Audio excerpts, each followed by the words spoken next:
Alix Prader, vous avez fondé et vous dirigez avec 2 associés Opusline, cabinet de conseil en stratégie pour le secteur santé et assurance. Donc vous suivez avec attention toutes les mesures législatives prises ou en cours concernant la santé. La plupart de ces mesures ne sont pas prises en faveur des opticiens. Le sont-elles en faveur des assureurs? Les temps sont assez durs pour les assureurs aussi. Il y a un grand bouleversement du marché de l'assurance de personnes qui est en cours avec notamment une très grande contrainte qui va être mise sur le contrat d'assurance santé, le contrat d'assurance santé individuelle comme collective, avec beaucoup de transformations pour l'ensemble des acteurs, avec du coup un déséquilibre qu'il va falloir qu'ils surmontent. Est-ce que ça va toucher uniquement le post-optique? Alors non, les décrets qui sont attendus devraient encadrer bien sûr le post-optique comme on le sait, mais aussi apporter notamment un plafonnement sur les dépassements d'honoraires des médecins, qui risque d'être significatif en termes d'impact, et également des mesures planchers sur le dentaire et l'hospitalisation. Donc, il n'y a pas que l'optique qui cristallise l'intérêt des pouvoirs publics dans la contrainte et l'encadrement des contrats complémentaires.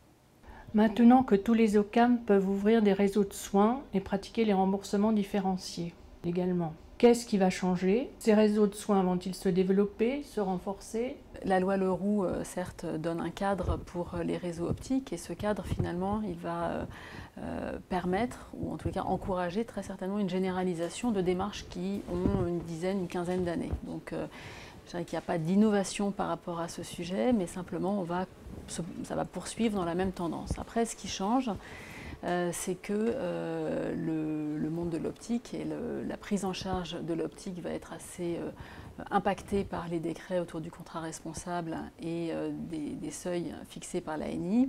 Et donc dans ce cadre, l'intérêt pour l'optique va demeurer et peut-être se renforcer en termes de contraintes économiques. Alors déjà, ces réseaux en optique ont fait baisser les prix de 100 à 150 €, soit environ 20 à 30%. Est-ce qu'il peut y avoir maintenant une concurrence par rapport à ces grilles, à celui qui fera la grille la plus basse, sur les verres aujourd'hui, sur les montures demain? Certes, les réseaux ont en optique pour objectif de faire baisser le reste à charge et aussi de faire baisser les montants qui sont remboursés et qui finalement se sont ensuite traduits dans la cotisation. Après, dire qu'il y a une compétition entre les réseaux pour savoir quel va être le seuil de prix auquel ils permettent d'atteindre pour leurs assurés, voilà, je pense que ce n'est pas tout à fait leur objectif. Leur objectif, c'est simplement d'avoir un bon niveau de négociation d'un côté et de service de l'autre en fonction du type de population qu'ils assurent. Est-ce que les réseaux à numerus clausus sont vraiment plus intéressants pour les assureurs? L'intérêt pour les assureurs, il est la résultante à la fois d'un niveau de prix qui est obtenu par la négociation et d'un taux de recours par les assurés dans le réseau. Donc c'est vraiment la combinaison des deux qui fait l'intérêt pour l'assuré. Et cette combinaison, le résultat, il n'est pas vraiment lié au fait qu'il y ait un numerus clausus ou non. Et ces réseaux à numerus clausus qui sont réservés aux seuls opticiens, pourquoi? Une demande des assureurs? Je ne pense pas que ce soit la volonté des assureurs que ça soit réservé aux opticiens. Après, je pense que le législateur a considéré très certainement qu'il y avait plus de recul et plus de démonstration sur l'impact du numerus clausus dans le monde de l'optique qu'il n'y en avait sur les autres métiers, en particulier dans les relations avec les médecins, pour lesquels il y a aujourd'hui peu de recul dans les relations entre assureurs et médecins directs. Une question de lobbying aussi? Une question de... Non, je pense que les assureurs auraient aimé que ça puisse être, voilà, que la possibilité puisse être étendue. Parce que c'est aussi la liberté de contractualisation avec des professionnels de santé consentants et qui voient aussi leur intérêt dans un effort commun à mieux servir un patient ou un client commun. Le secteur de l'optique craint les plafonnements de prix que nos gouvernants vont arrêter bientôt.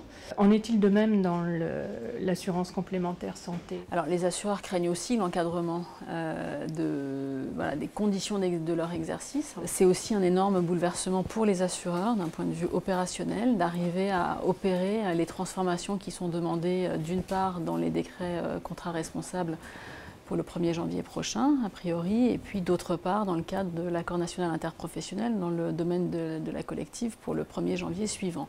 C'est des énormes chantiers avec des milliers de contrats qui sont à modifier, transformer, adapter.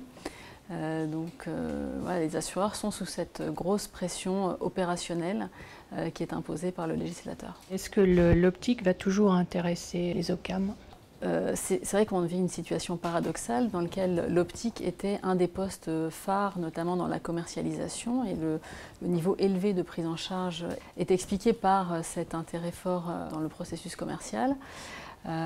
Donc d'un côté, le niveau va sans doute être plafonné, donc réduit, du fait des décrets qui sont à venir. De l'autre, il est vraisemblable que le poste optique fasse partie des postes obligatoirement à assurer de façon obligatoire par l'assureur. Beaucoup de réseaux étaient très concentrés sur l'optique uniquement, ou en tous les cas dans de telles proportions. Il est vraisemblable que les assureurs vont être amenés à réfléchir à l'accompagnement de leurs clients au-delà du poste optique. Et en même temps, du fait du plafonnement, l'intérêt pour la négociation va être un peu modifié du fait du niveau de prix qui va être, du niveau de prix des remboursements qui va être imposé par les décrets. On entend déjà parler d'une surcomplémentaire pour pallier les garanties à remboursement minimum de l'ANI. Qu'est-ce qui va se passer pour les soins optiques? Le cadre réglementaire n'est pas encore fixé pour ces surcomplémentaires, donc on l'attend bien évidemment avant de savoir quelle est la nature, l'ampleur et le niveau qu'il va pouvoir comporter. Cela dit, c'est vrai que pour le monde de l'optique, il y a un certain nombre de pistes qui sont déjà posées, qui ont été posées dans les débats préliminaires, et on peut se dire que ça peut avoir un intérêt pour le monde de l'optique comme pour le monde des assureurs de sortir du cadre qui est actuellement celui d'un remboursement défini tel qu'il est défini aujourd'hui et adossé à des réseaux tels qu'ils sont définis aujourd'hui pour continuer à servir dans l'intérêt de tous un même client et garantir à la fois l'accès à des équipements de qualité dans des conditions qui sont soutenables pour l'ensemble des parties.